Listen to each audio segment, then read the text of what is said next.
수험생 여러분 안녕하십니까? 자, 총칙의 두 번째 시간은 103조에서 제일 중요한 사례 문제가 부동산 이중매매죠. 이중매매야 수도 없이 나왔죠. 그래서 지금 16번, 17번 문제 똑같아요. 똑같은데 요즘 문제들은 같은 말 하더라도 15번처럼 늘어지게 쓰질 않고 16, 17번처럼 간결하게 내려고 노력을 해요. 지문이 너무 긴 건 옛날부터 흘러간 지난 스타일이고, 같은 걸 물어도 16번처럼 똑같은 거예요, 지금. 두 줄로 물을 거를 한 줄로 편한다고요. 17번 문제 훨씬 요즘 기출문제 맞는 유형이에요. 똑같은데 17번 문제 풀어볼게요. 자, 부동산 이중매매 천천히 봅시다고요. 갑은 자기 소유 부동산을 을에게 3억 원에 매도하고, 일단 을은 우리를 뭐라 불러? 을은요. 을을 제1 매수냐 부르죠. 갑이 을에게 매매했어요.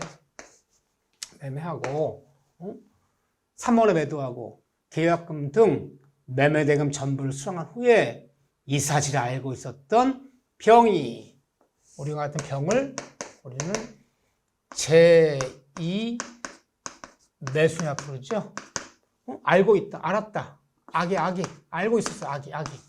근데 우리가 늘 배운 게 제2매수인이 뻔히 매도인 갑이 이중매매 사실을 알아요. 알았다고 해서 무효되는 건 아니다. 알고 한 것도, 악이가 알았다. 알고 한 것도 유효해요. 기억나시죠? 다만 이중매매에서 무효되는 게 알고도, 제2매수인 병이 알고도 매매를 적극 뭐예요? 적극 가담하여. 물론 가담한다는 얘기 써도 되고, 매매를 권유하여, 매매를 요청하여, 매매를 적극 회유하여. 어떤 단어가 좋아요? 물론 이 단어가 제일 잘 들어요. 이 단어까지 나왔을 때 안검하고 유효하고, 제임에서 알고도 가담 권유하여 이 말이 나왔을 때는 인간이 살아가는 정의에 반한 것으로서 이때는 103조 위반으로서 뭐다? 무효이다. 기본이에요. 그렇지만 맨날 기본이 제일 중요한 거예요. 자, 봅시다. 적적 권유에 의해서, 병의 권유에 의해서 알고도 권유하여. 여기에 해당되는 거죠? 무효네요. 병에게 4억 원에 다시 매도하고 병에게 이전해 줬다. 그러면 등기는 어떻게 된 거죠? 제2매수인이 먼저 등기를 낸 거죠. 근데 이 제2매수인 병은 알고 플러스 매매를 적극 권유하고 가담하여. 그럼 이 등기는 뭐예요? 무효잖아. 이 등기는 무효이다. 103조에서 무효다. 다만 또 우리가 103조의 무효는 어떤 무효죠? 가담으로 이루어진 등기는 무효무지만 절대적 무효. 이 등기가 절대적 무효이기 때문에 만약에 다음 사람이 누가 할까요? 다음 사람이 정이라는 사람이 이걸 모르고 샀다. 선의의 제3자가 매수해서 등기내더라도 이 절대적 무효, 누를 포함하지 않는다. 선3자 보호받을 수 없다. 따라서 선의의 정도, 가담 권유에 이루어진 등기를 믿고 거래한 정도, 선이더라도 소유권 취득할 수 없다. 3자 보호하지 않는 무슨 무효? 절대적 무효다. 이 포인트 다 나왔잖아, 지금. 자, 다음 설명 중 틀린 것을 골라보자. 1번에 갑과 제2의 병사에 이루어진 매매 계약은 반사적 법률에 의해서 해당한다. 왜? 가담 권유 한 마디 들었기 때문에. 그렇죠? 맞는 질문. 이때 갑은 받은 매매대금 중 계약금 100을 상환하여 을과 매입. 계약금만 받은 상태에서는 100 상환이 되는 거지만, 또 뭐가 있어요? 매매 전부를 수령한다면, 전부를 수령한다면 100 상환이 어디 있습니까? 응? 계약금 받은 상태에서는 100 상환하면 되는 거야. 하지만 이거 해결이 틀렸죠. 응? 이행에 착수하자면 되는 거잖아요. 갑이 을에 대해 부담하는 부담 소유권 이전 느낌은 이제 이행 불능이 됐어요. 이행이 불가능해요. 그러니까 이행 불능이 어떤 불능이냐면 채무 불이에 따라 이행 불능이 된 거예요. 그렇죠? 할 수는 없다. 이거 채무 불이행 책임을 져야죠. 여기서 말하는 이행 불능이라는 얘기는 이거는 우연부담 얘기를 하려고 했던 거예요. 약간 좀 지문이 좋지는 않네요, 이게. 어쨌든 할 수는 없다. 을은 이때 제일 매수인이 가담과 이루어진 특기를, 이때 얘가 보호받는 권리를, 가담은 이중매매에서 제일 매수인이 보호받는 권리를 우리는 채권자, 뭐라 부르는데 취소권이 아니라 채권자 대의권을 행사하여. 이 용어를 그냥 문제가 그랬죠. 채권 대의권. 그래서 등기 말소는 직접 말소가 안 되고 대의 말소 시켜버리고, 손해배상은 직접, 등기 말소는 대의 말소. 제일매수 행사하는 권리를 우리는 채권자, 취소권이 아니라 채권자, 대의권. 용어잖아, 용어. 채권자, 대의권을 행사하여. 말소를 청구할 수 있다. 다 말소를 할 수 있는데, 직접이란 뭐 그런 말은 아니에요. 어떻게 해서? 대의에서 말소시킬 수 있다. 말소시킬 수 있다는 얘기지. 직접이다, 뭐 대의, 그걸 묻는 건 아니잖아, 지금요. 어떻게 말소시킬 수 있죠. 이렇게. 대의권 행사, 채권 대의권 행사에서. 을은 병에게 손해배상은 직접 물을 수 있어요. 그렇죠? 가담권녀 병에게 제일매수의 손해배상은 직접. 등기 말소는 직접이 아니라 대의 말소. 여긴 뭐 대의다, 뭐 직접이다 그런 얘기는 아니니까요. 손해배상은 직접. 채권 대의권을 행사해서 보호받는 것이다. 요게 포인트예요. 요걸 행사하는 것이다. 이렇게요. 조금 좀 지문적이죠. 어쨌든 이건 뭐 누구나 봐도 틀린 거죠, 그럼요. 자, 요 정도 수준의 문제야. 16번보다 17번이 훨씬 좋은 문제예요. 같은 문제를 물어도 이렇게 간결하게 묻는데 요즘은요. 이렇게 한 문제만 풀어보면 되겠죠, 이렇게요. 자, 그런 다음에 폭행이 백사조요.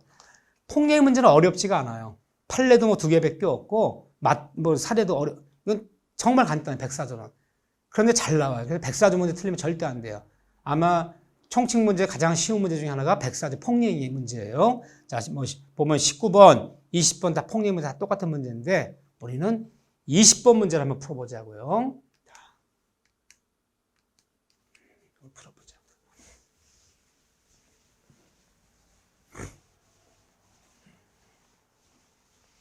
백사조, 불공정한 법률행위, 다른 말로 폭행이. 남에게 폭리를 취한 법률행위는 백사조가 나서 무효이다. 그러니까 폭행 무효도 무슨 무효? 절대적 무효죠. 절대적 무효. 자, 봅시다. 하나하나. 자, 20번의 문제가 불공정한 법률행위에 관한 설명으로 틀린 것은 한 점 한 점 서로 같이 보는 거예요. 지문을 읽는 거예요. 제가 읽을 때 같이 읽는 거예요, 여러분들이. 눈으로 보고 입으로 중얼중얼 대고 손으로 밑줄 긋고. 이 오감을 이용해야지만 기억이 오래 가는 거예요. 몇 번이고 아는 지문 몇 번이고 반복해서 읽으면 계속 그 지문이 반복돼요. 읽어야 된다. 손에서 읽는 게 더 좋아요. 가능하면. 제가 읽을 때 같이 읽어야죠. 1번에 불공정한 법률행위가 성립하기 위한 요건으로서는 궁박 또는 경솔 또는 이 심표가 또는이에요. 5할이에요. 이게요. 무경험을 그중 일부만 둘 중에 아무나 하나만 갖춰도 된다. 또 셋 다 갖춰라는 게 아니잖아요.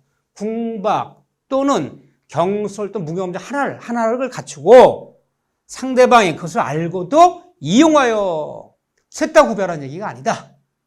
맞는 틀린 지문. 맞는 지문. 두 번째, 이거 하가 아니에요. 제가 원래 중급 문제야. 자, 두 번째, 피해 당사자가 폭이 당한 사람이죠. 이 폭이 당한 사람이 궁박, 경솔 또는 뭐 상태에 있었다 하더라도 그 상대방이 누구예요? 상대방 당사자가. 얘가 폭리한 폭리자죠. 폭리한 상대방이 폭리자가 그와 같은 피해 당사자 측의 사정을 알고 있어요. 궁박하다 알아요. 알면서 이를 이용하려는 이용하는 의사가 없었다면 폭행이 무효가 되지는 않는다. 무슨 말이 꼭 들어가? 이 말이 들어가야 되는 거죠. 폭리자가 상대방이 이걸 알고 있다. 안 것만큼 폭리가 아니고 알고도 플러스 이용한다는 마음속에 뭐가 있을까? 악의가 있을 것, 고의가 있을 것. 그래야지 폭리되는 것이다. 반드시 뭐가 있어야 된다? 이용. 이게 들어가야지만이 폭리로서 무효되는 거예요. 안 것만큼은 폭리가 아니다. 알고도 플러스 이용한다는. 이게 없다면은 폭리는 성립하지 않는다. 좋은 문장이에요. 너무너무 좋은 문장이에요. 증여, 기부. 우리가 증여 또는 기부. 무상행위라고 해줘요. 무상행위 또는 경매는 아무리 현저한 불경이 있더라도 여기는 폭리란 말이 적용이 없다. 이런데 폭리란 말 없다. 그래서 증여나 기부와 같이 아무런 대가관계 없이 일방의 상대방에게 일방적 극부하는 법령이 증여나 기부에는 백사조정의 폭리는 해당될 수 없다. 폭리란 말 없다. 기억나시죠? 네 번째, 판례 이거밖에 없잖아요. 맨날 판례. 자, 본인이 아니라 대리인 통해서 나의 대리인을 통해서 법령이 했는데 나의 대리인이 폭리당했을 때 대리인이 폭리당했을 때 판례 이거잖아요. 대리인에 의한 법률행위가 민법 104조의 불공정 법률행위 폭리에 해당되는 경우에 판단했어. 경솔. 이때 경솔했느냐? 경솔 또는 무경험했느냐? 이건 누구 기준? 이거는 대리인 기준. 이건 유명한 문장이에요. 판례가 없을 때 맨날 이거 물어요. 하지만 나의 대리 폭리당했을 때 궁박했냐마는 대리인 기준이 아니라 누구 기준? 본인 기준. 늘 듣던 얘기야. 그냥 맨날 이거. 경솔 무경험은 본인의 기준으로 틀렸네요. 바뀌었네요. 이건 대리인 기준으로 판단하고 궁박은 대리. 궁박은 본인. 완전 바뀌었네요. 궁박은 누구 기준? 본인 기준. 삼아야지. 하지만 경솔 무경험 누구 기준? 대리인 기준. 이건 뭐 너무 유명한 문장이죠. 잘 보세요. 어느 법률행위가 폭리가 돼버리면 뭐가 되는 거예요? 무효예요. 무슨 무효? 폭리 무효도 절대적 무효예요. 이 백사주반의 무효도 절대적 무효. 원래 때 절대적 무효에는 우리가 103주반의 무효, 103주반의 무효, 강행복기반의 무효, 104주반의 무효는 절대적 무효다. 절대적 무효 몇 가지가 없다? 네 가지가 없다. 절대적 무효 다음 사람이 선의의 3자도, 선의의 제3자도 보호받을 수 없고 보호해주지 않는다. 절대적 무효는 무효행위의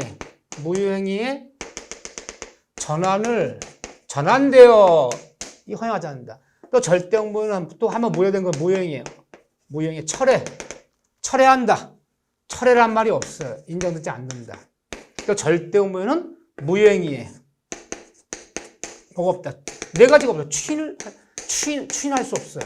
상대한 추인할 수 있잖아요. 절대적 추인할 수 없는데 이 네 가지가 없는 게 절대적 무효예요. 그런데 104조. 폭행의 무효는 절대적 무효지만 전환될 수는 없고 철회할 수는 없지만 이 폭행 무효는 뭘 허용한다? 무효 추인은 허용한다. 이거 지문 3번이나 나왔던 지문이죠. 원래 절대적 무효에서는 추인도 허용하면 안 돼요. 근데 폭행 무효는 절대적 무효지만 추인할 수 있다 없다. 추인은 허용한다. 근데 추인에 의해서 불공정 법률의 무효인 경우에도 절대적 무효인 경우에도 폭행의 무효는 뭐 할 수 있다? 추인해서 유효가 될 수 있다 없다. 불공정 법률 무효인 경우 추인해서 추인 무효인 법률행위가 유효될 수는 없다. 이거 틀렸네요. 추인은 허용한다. 뭐예요 이거 지금? 틀린 것은 뭐죠? 요즘 불공정 법률행위 무효인 경우에는 추인에 의해서 무효인 법률행위가 그러니까 추인에 의해서 새로운 법률행위가 되는 거지. 새로운 법률행위를 한다는 거지. 무효에 추인한다. 무효가 유효로 된다는 얘기는 아니잖아요. 이게 그 얘기네 지금. 우리 무효 배울 때 한 번 무효는 영원히 무효다. 비록 무효행위 추인을 허용하더라도 무효가 유효로 된다는 얘기가 아니라 추인한 그날부터 새로운 매매가 되는 것이지. 폭력 무효를 추인한다고 해서 무효가 유효된다는 얘기는 아니잖아요. 될 수는 없다는 맞는 지문이잖아요. 이거는 104조 문제가 아니라 무효의 문제야. 한 번 무효는 영원히 무효다. 무효를 추인한다고 해서 무효가 유효된다는 얘기는 아니죠. 무효를 추인하면 추인한 그날부터 옛날 무효가 유효해진다는 얘기가 아니라 새로운 매매가 되는 거, 새로운 법률이 되는 거지. 폭력 무효는 추인할 수 있어요. 추인 허용하죠. 추인한다고 해서 옛날 폭력 무효가 유효해진다는 얘기는 아니다. 응? 이거 아주 고차원이네요. 그 얘기에 지금요. 한 번 무효는 영원히 무효지. 폭력 무효를 추인을 허용한다고 해서 무효가 유효해진다는 얘기는 아니다. 맞는 질문이에요. 깜빡할 뻔 저도요. 자, 거기 똑같은 얘기가 21번 문제 또 풀어볼게요. 폭력 문제.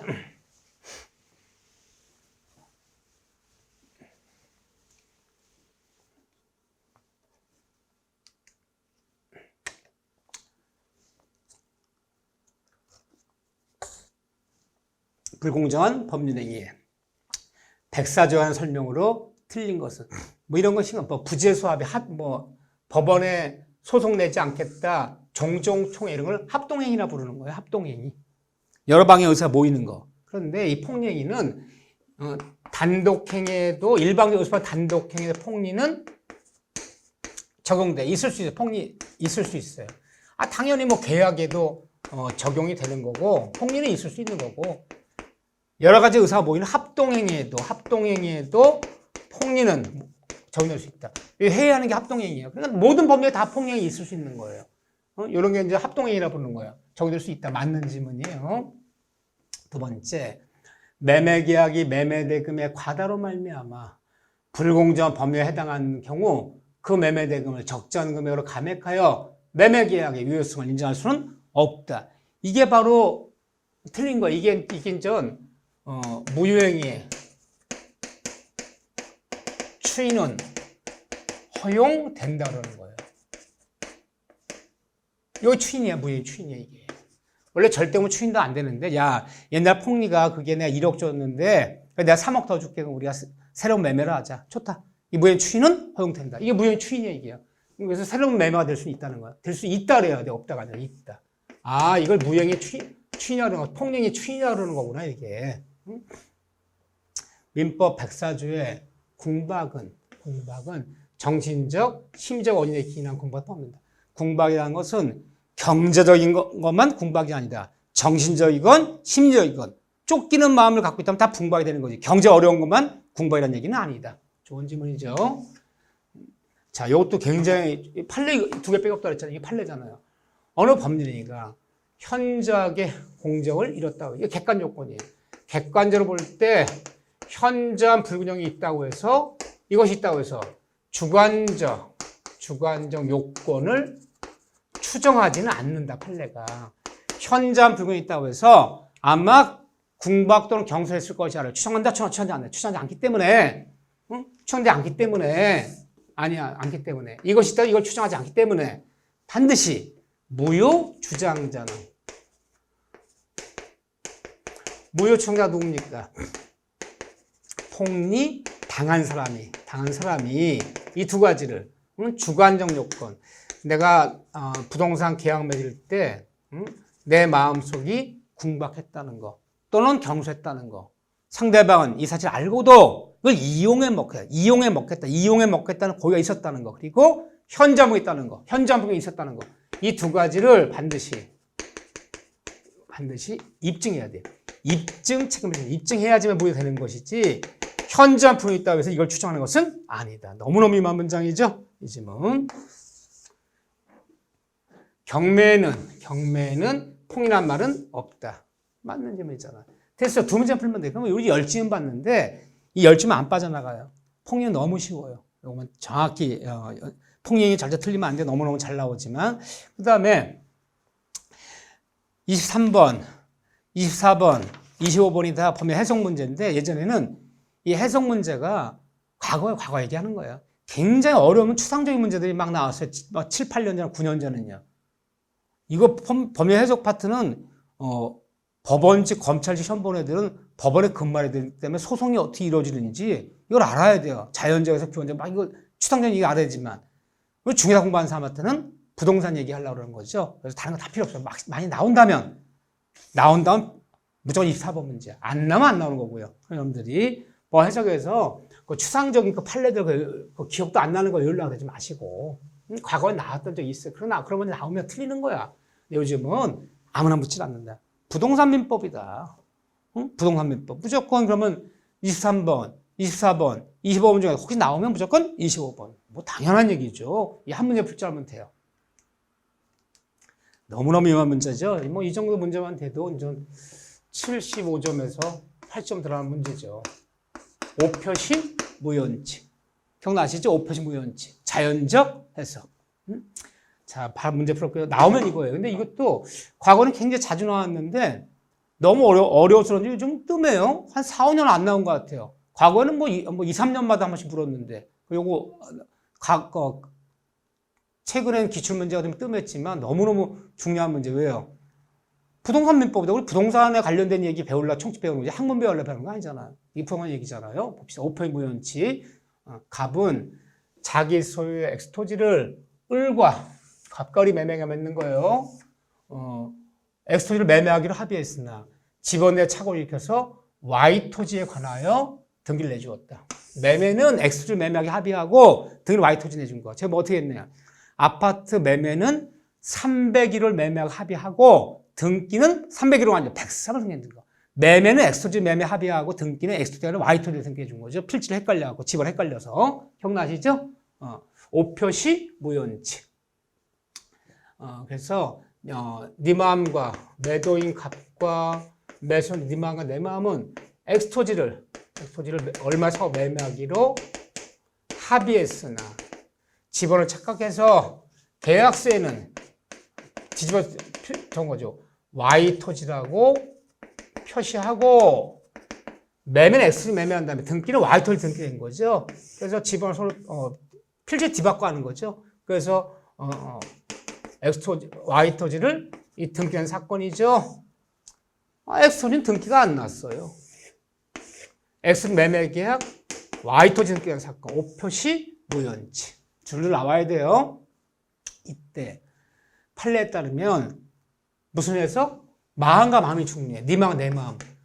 자연적 해석을 하는 거지. 자연적 해석이 바로 오표시 무효인치기예요.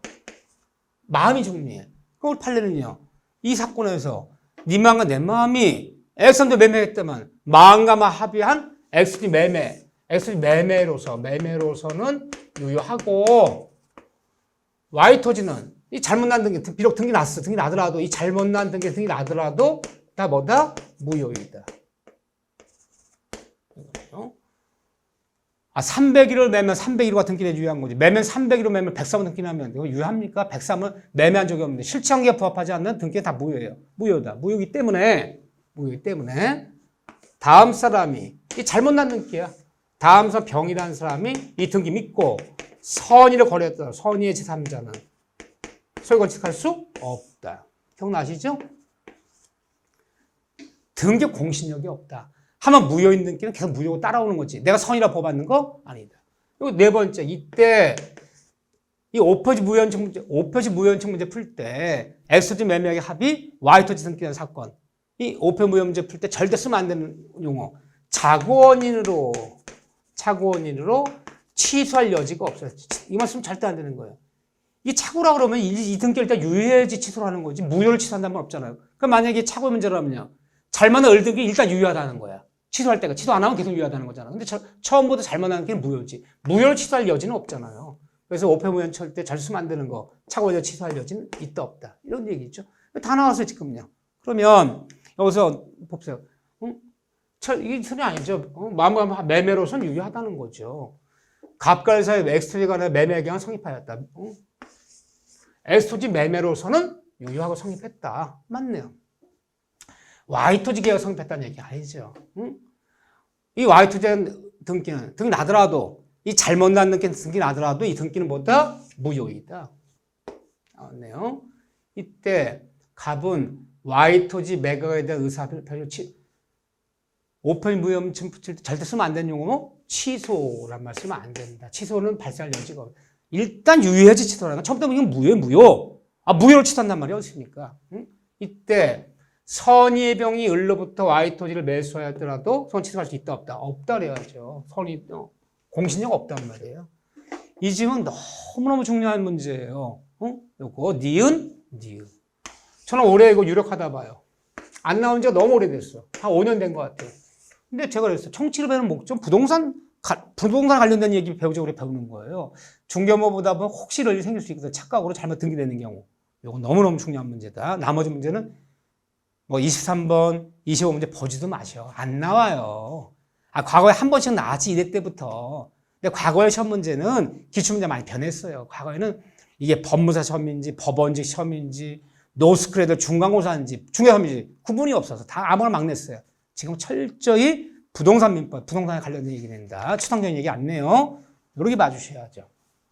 자, 여기까지가 법령의 파트예요. 결국은 제가 풀어준 문제만 여러분들 정확히 소화시켜도 요번에 시험장 30분 때 갔는데 법령 문제 3문제 나왔어요. 3문제 거의 100% 맞출 수 있어요.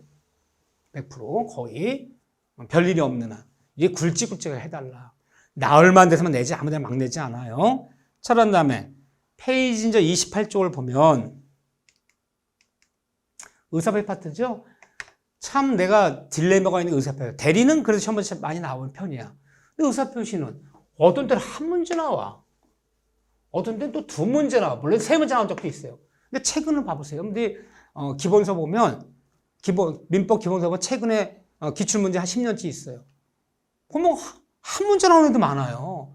의사표시는 공부하기 어려운 점에 비해서 이게 얼마나 공부가 까다롭고 어렵습니까? 많은 사례 문제 있고. 근데 출제 비용 생각보다 많지 않아요. 그냥 근데 두 문제, 물론 세 문제 나오는 애도 있어요. 어쩌다가. 근데 세 문제 나온 적이 10년에 한 번이라면 한 문제 나온 적 10년에 두세 번이야. 그럼 대부분 두 문제 나와요. 두 문제 하나 결정 났어요. 내가 그랬죠. 하나 항상 수업 시간 강조한 게 뭐예요? 부동산, 가장매매, 108조, 통정, 허위표시, 가장매매, 108조. 이게 무조건 한 문제는 결정 났어요. 이게 부동산 민법이거든요. 그 나머지 한 문제가 저는 사기를 꼽았어요. 사기. 그 다음에 의사표 효력 시점, 도달주의 원칙. 어렵지 않잖아요. 거기가 더 중요해. 그럼 비진입 표시는 그냥 통정을 표시는 비교하는 문제는 하지 비진입 표시가 이렇게 독립적인 문제로 비진입 표시를 물은 경우는 진짜 최근엔 거의 없는 것 같아요. 차고는 그 판례도 잘 물어요. 이렇게 오다 가다. 하지만 제일 중요한 거는 이거. 첫째가. 두 번째는 강박 안 나와요. 사기. 세 번째는 의사표 효력 시점, 도달주의 원칙. 이렇게만 해서 세 문제네. 이게 제일 중요해요. 어려운 데가 중요한 게 아니라 중경을 볼 때 중개사들이 이 정도의 지식은 알아야 되지 않는가 그런 걸 묻단 말이에요. 그럼 어떻게 보면 이 비진입 표시는 어렵긴 제일 어려워 이게요. 뭐 추상적인 얘기 많아요. 뭐 퇴직이 어떻고 뭐 공무원의 사직원 제출이 어떻고 뭐 금융기관이 어떻고 별 얘기 다 나와요. 굉장히 어려워.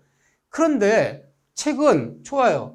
뭐 한 27회부터 34회까지 한 8번. 8번 보시면서 이게 독립문제 나온 적이 없어. 통조월 표시랑 비교하는 지문이 같이 섞인 적이 있어요. 생각보다 비진입 표시 너무 신경 쓰지 마셔. 제 말 믿으셔. 모의고사는요.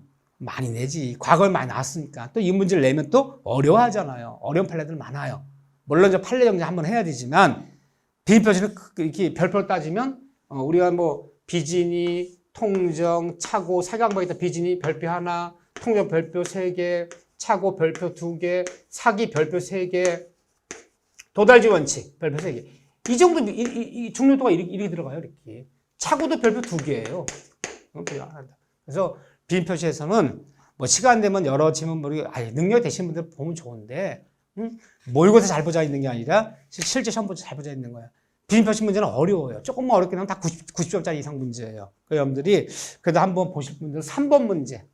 요거는 하나 저는 뭐 이런 문제 풀어주고 싶지도 않아요. 날 확률이 없기 때문에. 그렇지만 어쨌든 이렇게 보면 쭉 가서 보면 그 3번 문제 정도. 이거 어렵죠. 읽다 쓰러져. 이게 어떻게 합니까? 이거 잘못 나온 거. 이거 상이야, 상. 이 정도는 90점짜리 문제. 1분 내에 풀 수도 없어.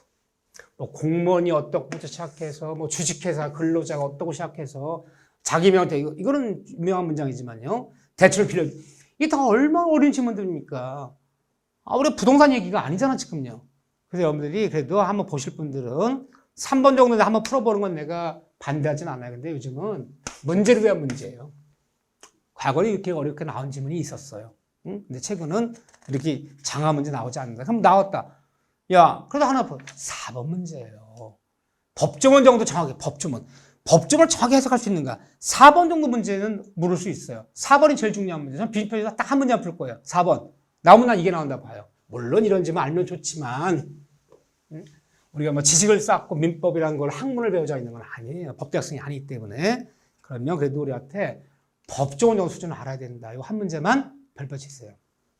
107조요. 107조. 비진입 표시도. 실제는 다 보세요. 임대인 갑은 임차 의뢰에 대해서 증여의사도 없이 임차를 무상으로 주겠다. 증여한다는 마음 없이 주겠다 얘기했다. 이 비진입 표시한 거잖아요. 실제 마음은 준다는 마음으로 입으로 준다 얘기했다. 내마가 일치한 표시한 거지. 알고도. 이게 농담, 거짓말, 헌. 비진입 표시잖아요. 을은 상대방 을은 그래서 준다는 마음도 없이 증여한다 얘기해서 을은 증여한 줄 알고 다시 을은 그 물건을 병에게 다시 넘겼다. 그럼 얘 표의자. 얘 상대방. 얘는 뭐예요? 제3자. 그리고 법조문이 비진입 표시도 원칙은 유효하다. 그러나 예외적으로 상대방 을이 얘가 증명되는 것이 농담임을 상대방이 악이 알고 있어 농담임을 거짓말을 악이 또는 유과실 알 수 있는 경우 유과실 때는 알 수 있는 경우 그때는 이 증여는 무효이다. 그렇지만 상대방 을이 악의 반대 선이 오할 그리고 또는의 반대말은 선이 and 그리고 무과실 때는 그때는 이 증여는 유효하다. 기억나시죠? 자 보세요. 법 좀 해석하는 거예요.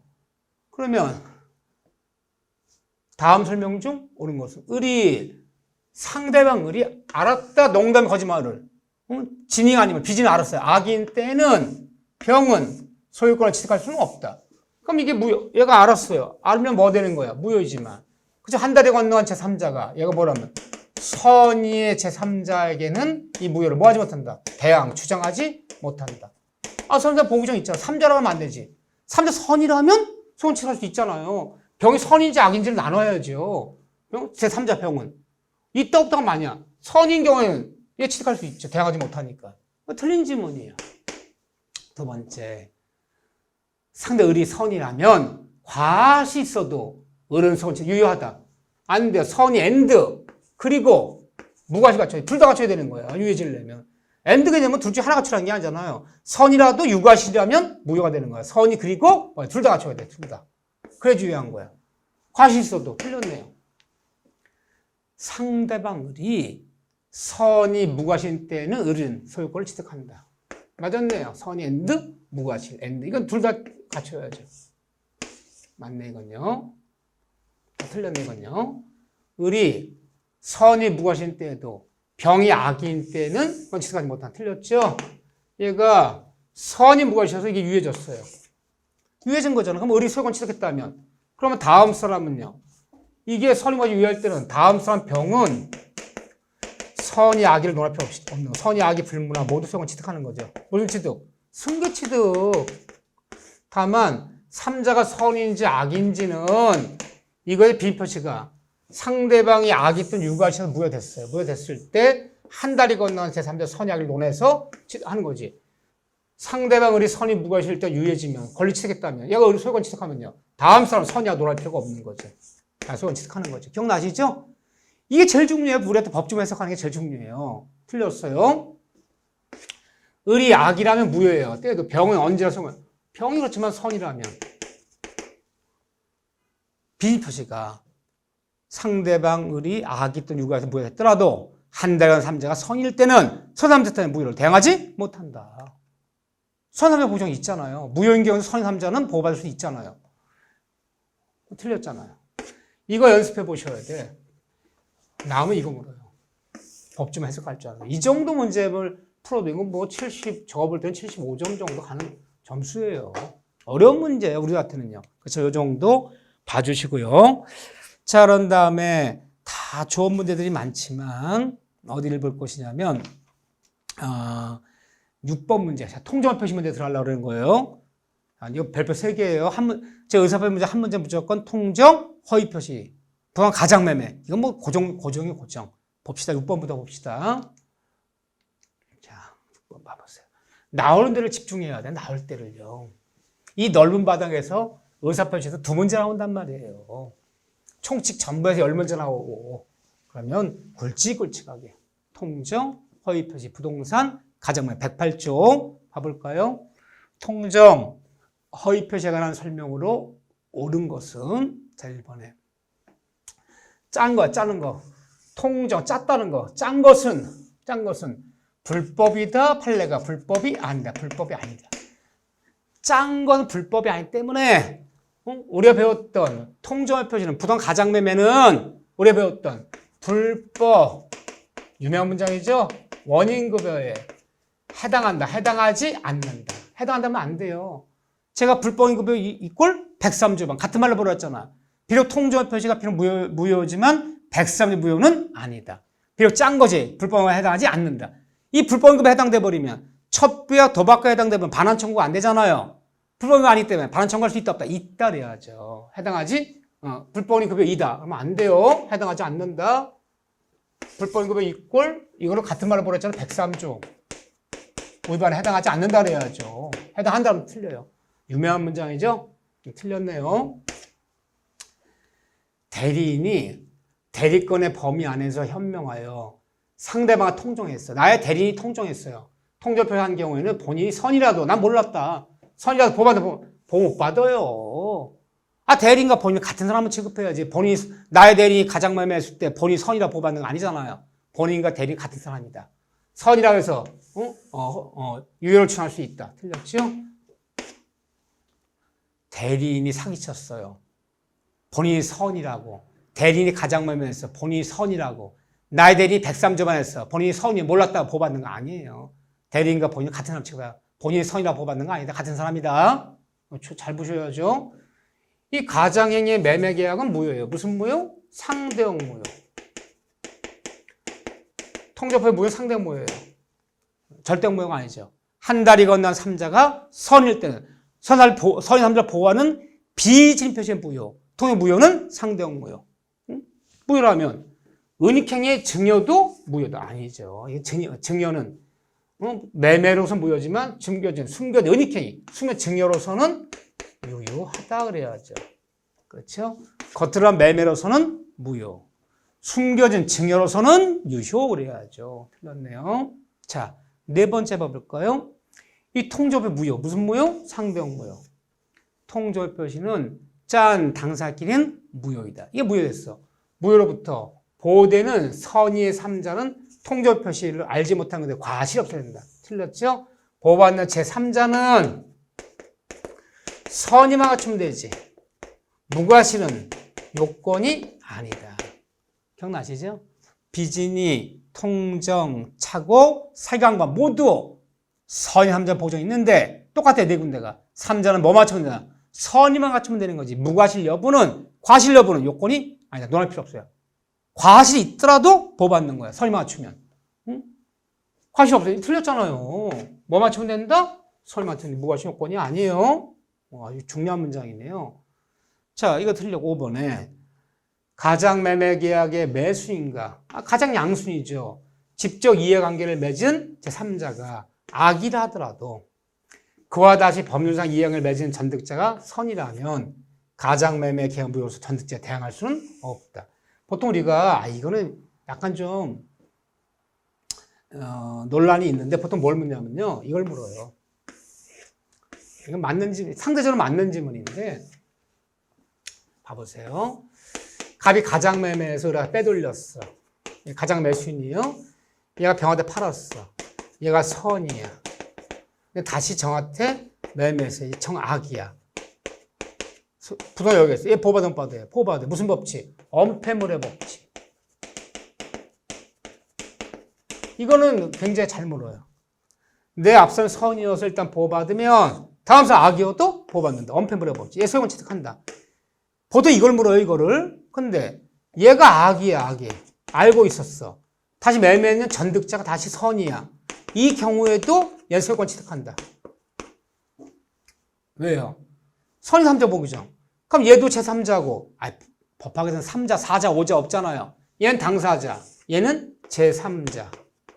얘도 제3자. 선이 3자 보기정이 있잖아요. 자기 보기죠. 이때 그러면 얘가 취득 못하는 경우는요. 얘가 악이야. 지도 악이야. 이 경우면 안 된다는 거예요. 근데 이거는 약간 좀 견해는 대립해요. 판례라 그러지만 이걸 내면 약간 좀 놀랄 소지 있으니까 맨날 이거네요. 선이 악이야. 원패물의 법칙. 그럼 이것도 맞는 얘기예요. 이 경우도 그럼 얘가 안 되는 경우는 이 경우만 안 되는 거예요. 이 경우만. 어쨌든 좋은 지문이다. 이렇게 봐주시고 자 통조 표시 문제 다시 한번 7번 문제 볼 거예요.